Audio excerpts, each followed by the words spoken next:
Friends, good morning. Welcome back to my channel Divya vlogs in Telugu. ఎలా ఉన్నారు friends అందరూ? Hope మీ అందరూ చాలా బాగున్నారు అనుకుంటున్నానండి. అండ్ నేను కూడా చాలా బాగున్నాను. ఇవాళ ఈ వీడియోలో నేను మీతో వ్లాగ్ని షేర్ చేయబోతున్నాను. సో నా డైలీ రొటీన్ ఎలా ఉంటుంది అనేది వ్లాగ్ షేర్ చేయమని చాలా రోజుల నుంచి మీరు అడుగుతున్నారు కదా. ఇవాళ నేను ఆ వీడియో మీతో షేర్ చేస్తున్నాను ఫ్రెండ్స్. అండ్ ఇవాళ నేను మీతో ఆద్వికి బ్రేక్ఫాస్ట్గా ఇవాళ ఏం ప్రిపేర్ చేయబోతున్నాను కూడా చూపిస్తున్నాను. యూజువల్గా నేను ఆద్వికి రోజు ఇడ్లీనే పెడతానండి, కానీ ఎప్పుడన్నా వాడికి కూడా బోర్ కొడుతుంది, రోజు ఇడ్లీని పెడతాను అని చెప్పేసి అనిపించినప్పుడు మాత్రం ఏదైనా స్పెషల్గా చేస్తూ ఉంటాను. అది కూడా హెల్దీ ఫుడే చేస్తాను. అలా హెల్తీగా మనం పిల్లలకి చేసి పెట్టుకోవచ్చు అనేటువంటి ఒక బ్రేక్ఫాస్ట్ రెసిపీని ఇవాళ నేను మీతో షేర్ చేస్తున్నాను. అండ్ మిగతా మా బ్రేక్ఫాస్ట్ ఏం ప్రిపేర్ చేస్తున్నాను అదంతా కూడా చూపిస్తాను. ముందైతే మా బ్రేక్ఫాస్ట్ని ప్రిపేర్ చేస్తున్నానండి. ఇవాళ మా బ్రేక్ఫాస్ట్ దోశ అండ్ పల్లీ చట్నీ. పల్లీ చట్నీ నేను ఎలా చేస్తాను అనేది కూడా ఇక్కడ ఈ వీడియోలో నేను మీతో చేస్తున్నాను. సో లైట్గా ఆయిల్ తీసుకుని అందులో పల్లీలు అలానే మిర్చిని ఫ్రై చేస్తాను. నేను మిర్చి తక్కువ వేస్తున్నానండి, ఎందుకంటే ఇదే చట్నీని నేను ఆద్వికి కూడా పెడతాను. సో కారం ఎక్కువ ఉంటే పిల్లలు తినలేరు, కాబట్టి వీలైనంత తక్కువ కారం వేసుకునేలాగా చూసుకున్నాను. సో కారం తక్కువగా ఉండాలి కాబట్టి పచ్చిమిర్చి నేను ఒకటే యాడ్ చేసుకున్నాను ఇక్కడ.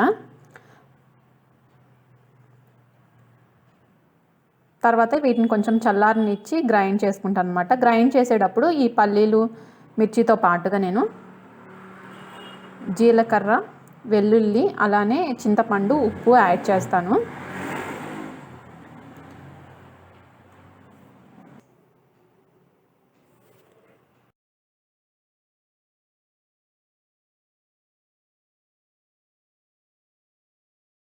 ఇప్పుడు దీన్ని మెత్తగా గ్రైండ్ చేసుకున్నాను. సో ఇలా గ్రైండ్ చేసుకున్న తర్వాత ఇందులో నేను దీన్ని ఒక గిన్నెలోకి తీసుకొని తాలింపు వేస్తాను, అంతే. మా ఇంట్లో ఎక్కువగా పల్లీ చట్నీని ఇష్టపడతారండి. సో రోజు చేసినా కానీ పల్లీ చట్నీ ఇష్టంగానే తింటారు, కాబట్టి నేను ఎక్కువగా పల్లీ చట్నీ చేస్తూ ఉంటాను.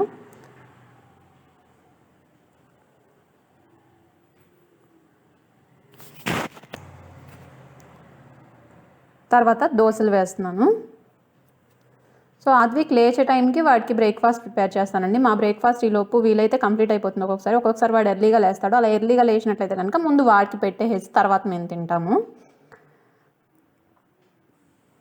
సో దోశలు కూడా రెడీ అయిపోయినాయి. ఇంకా ఆద్విక్ అయితే లేవలేదు. వాడు లేవగానే నేను ఫస్ట్ అయితే రోజు వేడి నీళ్ళు తాగిస్తానండి. కొంచెం మరీ వేడిగా కాదు, వామ్ వాటర్ అనమాట. సో గోరువెచ్చగా ఉన్న వాటర్ని తాగిస్తాను. అలా దానివల్ల ఏంటంటే వాడికి కఫం కానీ ఏమైనా ఉంటే అంతా కూడా క్లియర్ అయిపోతుంది, కాబట్టి వేడి నీళ్ళని తాగిస్తాను. తర్వాత వాడికి బ్రేక్ఫాస్ట్ ఇవాళ ఎలా ప్రిపేర్ చేస్తున్నానో చూపిస్తున్నాను. నేను ఇక్కడ జొన్న పిండి తీసుకున్నానండి. జొన్న పిండిలో కొంచెం శనగపిండి కలుపుతున్నాను. ఇది మనం క్వాంటిటీ ఎట్లా తీసుకోవాలంటే, శనగపిండి మనం 1/2 స్పూన్ తీసుకున్నట్లయితే జొన్న పిండి మనం 1 స్పూన్ తీసుకోవాలన్నమాట. దానిలోనే సాల్ట్ అలానే జీలకర్ర వేసాను. తర్వాత పెరుగుని యాడ్ చేస్తున్నాను. పిల్లలకి డైజెషన్కి చాలా మంచిదండి. అండ్ కొత్తిమీర కూడా యాడ్ చేస్తున్నాను. వాము లేదా జీలకర్రని మనం వాళ్ళకి పెట్టే ఫుడ్లో ఇంక్లూడ్ చేసుకోవడం వల్ల వాళ్ళకి డైజెస్టివ్ ప్రాబ్లమ్స్ రాకుండా ఉంటాయి. ఇప్పుడు వీటన్నిటిని బాగా మిక్స్ చేసుకోవాలి. మనం వాటర్ యాడ్ చేసుకుంటూ, ఎంత వాటర్ కావాలో చూసుకుంటూ, మరీ పలచగా అయిపోకుండా చూసుకుని యాడ్ చేసుకోవాలి. ఇది మనకి దోశ పిండి కంటే కొంచెం థిక్గా ఉంటే సరిపోతుంది. ఇది పిల్లలకి చాలా హెల్తీ ఫుడ్ అండి. ఈ శనగపిండి కానీ జొన్న పిండి కానీ ఇటువంటివన్నీ కూడా మంచివి. సో జొన్న పిండి కనుక మనం 1 కప్ తీసుకున్నట్లయితే కనుక 1/2 కప్ శనగపిండి అట్లా తీసుకోవాలి మనం క్వాంటిటీ తీసుకునేది. ఇందులో కావాలంటే అల్లం, పచ్చిమిర్చి కూడా యాడ్ చేయొచ్చండి, మీ పిల్లల ఏజ్ని బట్టి. ఆద్విక్ అయితే ఇంకా కారాన్ని అంత ఇష్టపడట్లేదు, అందుకే తినలేకపోతున్నాడు కారాన్ని. అందుకే నేను ఇప్పుడు ఇక్కడైతే మిర్చిని యాడ్ చేయలేదు. తర్వాత నేను ఒక ఇనప పెనం మీద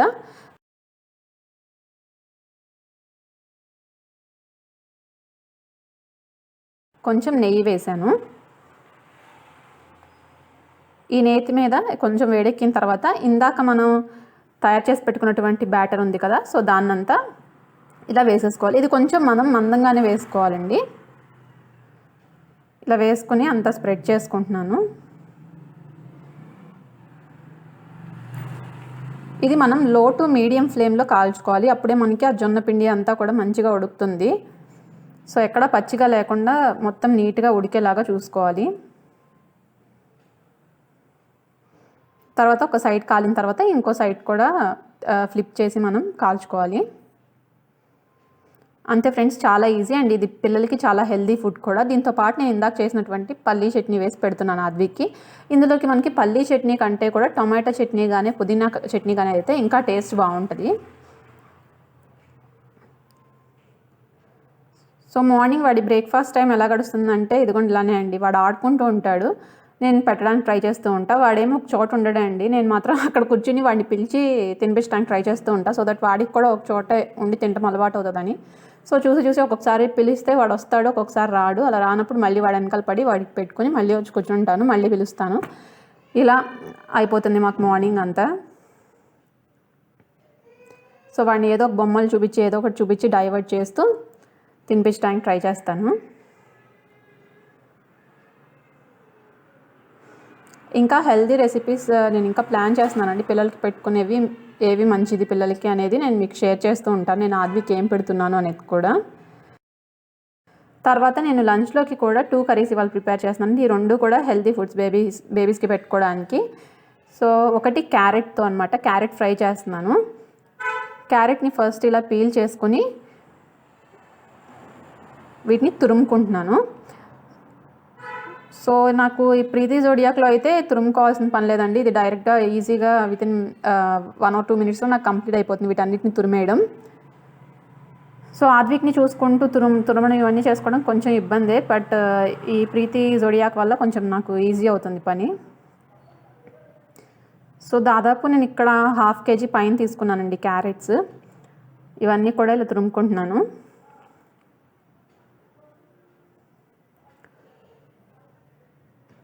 సో అంతా కూడా రెడీ అయిపోయింది. ఇప్పుడు ఈ క్యారెట్స్ని నేను ఇప్పుడు ఫ్రై చేసుకుంటున్నానండి. క్యారెట్స్ పిల్లలు మనం డైరెక్ట్గా తిన్నా ఓకే, లేదంటే కనుక ఏదైనా ఇలా కర్రీ టైప్లో కానీ లేదంటే ఏదైనా బ్రేక్ఫాస్ట్ రెసిపీస్లో ఇంక్లూడ్ చేయడం కానీ అట్లా చేసినా కూడా చాలా మంచిది. క్యారెట్ వల్ల వాళ్ళకి చాలా బెనిఫిట్స్ ఉంటాయి, హెల్త్ బెనిఫిట్స్. సో తర్వాత నేను ఒక కళాయిలో ఆయిల్ పోసుకొని తాలింపు వేస్తున్నాను. ఇది చాలా సింపుల్ ఈజీ రెసిపీ అండి. క్యారెట్ మనం ముక్కలుగా వేసినట్లయితే అంత టేస్ట్ అనిపించదు. సో ఇలా తురిమి వేసుకున్నట్లయితే కనుక మనకి టేస్ట్ బాగా వస్తుంది క్యారెట్. తర్వాత ఇందులో నేను కరివేపాకు వేసి ఆ తర్వాత క్యారెట్ తురుము ఏదైతే ఉందో ఆ తురుమును కూడా యాడ్ చేస్తున్నాను. ఇందులో మనం వాటర్ యాడ్ చేసుకోక్కర్లేదండి, క్యారెట్స్లో ఉన్న వాటర్కి క్యారెట్ చక్కగా మగ్గిపోతుంది.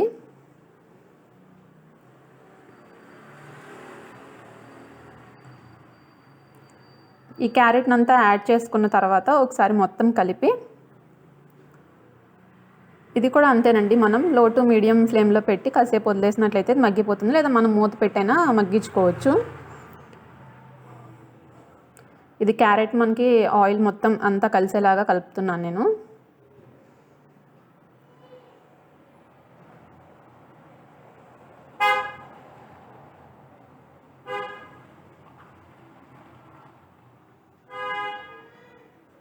ఇందులో తర్వాత నేను పసుపు అలానే కొంచెం సాల్ట్ కూడా యాడ్ చేస్తున్నాను.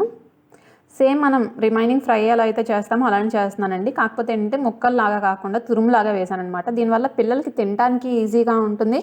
నెక్స్ట్ ఇది టేస్ట్ కూడా మనం ముక్కలుగా చేసిన దానికంటే కొంచెం స్వీట్ అక్కడ తగులుతున్నట్టుగా అట్లా అనిపిస్తుంది. దీనికి అలా అనిపించదు అనమాట, మనకి మామూలు కర్రీస్ టేస్ట్ లాగా అనిపిస్తుంది. అందుకే ఇలా చేస్తాను. సో ఈ క్యారెట్ ఫ్రై అయ్యేలోపు నేను కొబ్బరి తురుముకుంటున్నాను. ఈ కొబ్బరి దేనికి అనేది కూడా నేను మీకు తర్వాత చూపిస్తాను. పిల్లలకి ఇదే ఫుడ్ పెట్టాలి అదే ఫుడ్ పెట్టాలి అని లేదండి, మనం అన్ని రకాల ఫుడ్స్ వాళ్ళకి అలవాటు చేయాలి. కాకపోతే కారం ఏంటంటే కొంచెం వాళ్ళు తినలేరు కాబట్టి స్లోగా నెమ్మదిగా కొంచెంగా అలవాటు చేసుకుంటూ రావాలి. ఇది చూసారు కదండి, క్యారెట్ ఆల్మోస్ట్ మగ్గిపోయింది మొత్తం. మనకి ఎట్లా తెలుస్తుందంటే ఇక్కడ లైట్గా అడుగున అంటుకుంటుంది క్యారెట్ ఇట్లా, అండ్ అంతా కూడా మెత్తబడిపోతుంది క్యారెట్. సో ఇలా అయిన తర్వాత దీన్ని నేను ఆద్వికి ముందు కొంచెం విడిగా తీసి తర్వాత కారం యాడ్ చేస్తున్నాను. కారం యాడ్ చేసి ఒక 2 minutes ఉంచి స్టవ్ ఆఫ్ చేసేస్తాను. అంతే అండి, చాలా సింపుల్. ఈ క్యారెట్ ఫ్రై రెసిపీ చాలా బాగుంటుంది, మనం తినడానికి బాగుంటుంది. మనం కాకపోతే ఏంటంటే పెద్దవాళ్ళు తినేట్లయితే కారం కొంచెం ఎక్కువ పడుతుంది మామూలు ఫ్రైస్లో కంటే కూడా. సో అలా కొంచెం స్పైసీగా చేసుకున్నట్లయితే టేస్ట్ చాలా బాగుంటుంది. పిల్లలకి పెట్టేది ఏంటంటే కారం లైట్గా వేయడం కానీ లేదంటే అసలు కారం వేయకుండా తీయడం కానీ చేయాలి. నేనైతే ఆద్వికి కారం వేయకుండా తీసాను. ఈ రెసిపీ కూడా మనం పిల్లలకి పెట్టుకోవచ్చండి. ఇవి బీరకాయలు నేను ఏం చేస్తున్నానంటే మొత్తం తొక్కు తీయట్లేదు, జస్ట్ పైన మనకి ఇది ఉంటుంది కదా కొంచెం రఫ్గా వస్తుంది చూసారా, అక్కడ వరకు నేను తీస్తున్నాను. సో మొత్తం పీల్ చేయకుండా ఇలా తీసిన తర్వాత వీటిని పీసెస్గా కట్ చేసుకోవాలి. ఇందాక నేను కొబ్బరి తురిమాను కదా ఫ్రెండ్స్, అది బీరకాయలోకండి. సో బీరకాయలోకి ఆ కొబ్బరిని ఎలా యూజ్ చేస్తాను అనేది కూడా నేను మీకు చూపిస్తాను. ఇప్పుడు ఈ ముందుగా ఈ బీరకాయలను అయితే మనం చేదు చూడాలండి. బీరకాయలు కానీ దోసకాయలు కానీ ఇవి మనకి చేదు వస్తాయి కదా ఒక్కొక్కసారి. అందుకని బీరకాయ చేదు ఉందేమో అని చూసుకుని తర్వాత ఇలా హాఫ్ చేసుకుని దీన్ని మనం ఇలా సెమీ సర్కిల్ లాగా కట్ చేసుకోవాలి. మీరు కనుక ఇలా తొక్కతో ఇష్టపడరు అనుకుంటే కనుక, అంటే కొంచెం హార్డ్ ఉంటుంది కదా మనకి, సో అట్లా ఇష్టపడరు అనుకుంటే కనుక పైన మొత్తం దాన్ని అంతా పీల్ చేసేసుకుని కూడా చేసుకోవచ్చు ఈ కర్రీని. నేనైతే పైన లేయర్ని అలా ఉంచేసాను.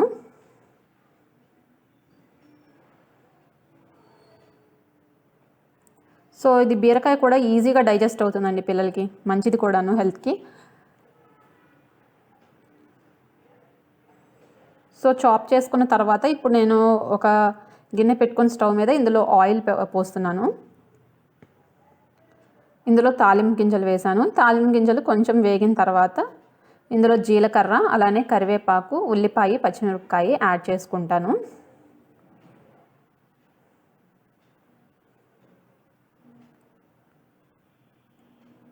ఇంకా పిల్లలకి సంబంధించి ఏమైనా డిఫరెంట్గా మీరు ఏమైనా ఇంకా వీడియోస్ కావాలి అనుకుంటున్నట్లయితే నాకు కింద కామెంట్ సెక్షన్లో కామెంట్ చేసి చెప్పొచ్చు ఫ్రెండ్స్, నేను షేర్ చేస్తాను. సో ఈ ఉల్లిపాయ పచ్చిమిరపకాయని వేయించుకుంటున్నాను. ఇది మనకి ఉల్లిపాయ బాగా డీప్ ఫ్రై ఏమి అయిపోక్కర్లేదండి, జస్ట్ కొంచెం ముక్క మెత్తపడుతుంది అన్నప్పుడు ఇక్కడ నేను ఇవి సీక్రెట్ ఇంగ్రీడియంట్స్ అనమాట. కొంచెం మెంతులు, అలానే చిన్న దాల్చిన చెక్క ముక్క వేశాను. ఇది మన కూరకి మంచి ఫ్లేవర్ని ఇస్తాయి. సో బీరకాయ త్వరగా ఇష్టంగా తినరు అనుకునే వాళ్ళకు కూడా ఇలా యాడ్ చేసినట్లయితే కనుక ఆ ఫ్రేగ్రెన్స్కి అది మనకి చాలా టేస్ట్గా ఉన్నట్టు అనిపించి తినడానికి ట్రై చేస్తారు. సో మీరు కూడా ట్రై చేసి చూడండి. ఇందులో తర్వాత నేను బీరకాయ ముక్కల్ని యాడ్ చేసుకుంటున్నాను. ఈ బీరకాయ ముక్కలన్నీ కూడా మనం వేసేసుకుని ఒకసారి మొత్తం అంతా కూడా కూరని కలిపి మూత పెడదాం. ఇందులో ఉప్పు, పసుపు కూడా యాడ్ చేస్తున్నానండి. యాడ్ చేసిన తర్వాత మళ్ళీ ఒకసారి కలుపుకొని మూత పెడతాను.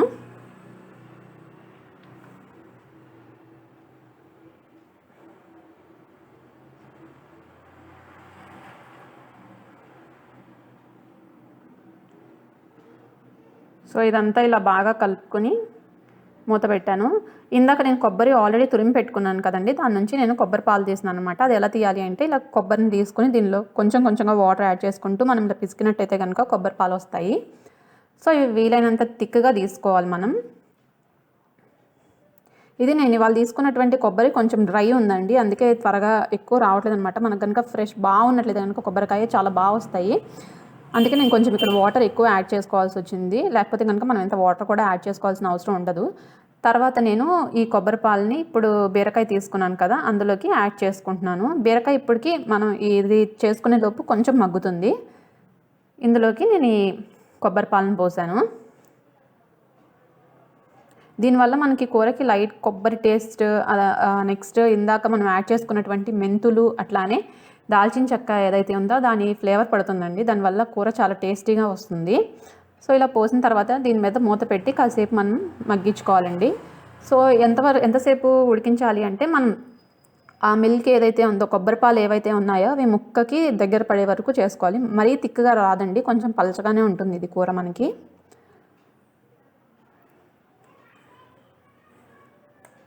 సో ఈ కర్రీ కూడా ప్రిపేర్ అయిపోయే లోపు నేను బాదం ఓవర్ నైట్ నానబెట్టుకుని ఉంచుకుంటానండి. అలా నానిపోయిన బాదంని పైన లేయర్ తీసేస్తున్నాను.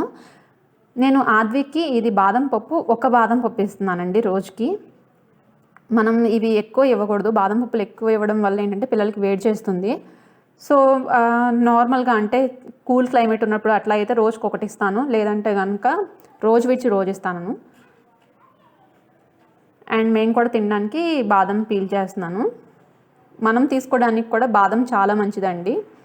కాకపోతే మనం ఇలా ఓవర్ నైట్ అలా నానబెట్టుకొని తీసుకున్నట్లయితే దీని బెనిఫిట్స్ ఎక్కువగా ఉంటాయి మనకి.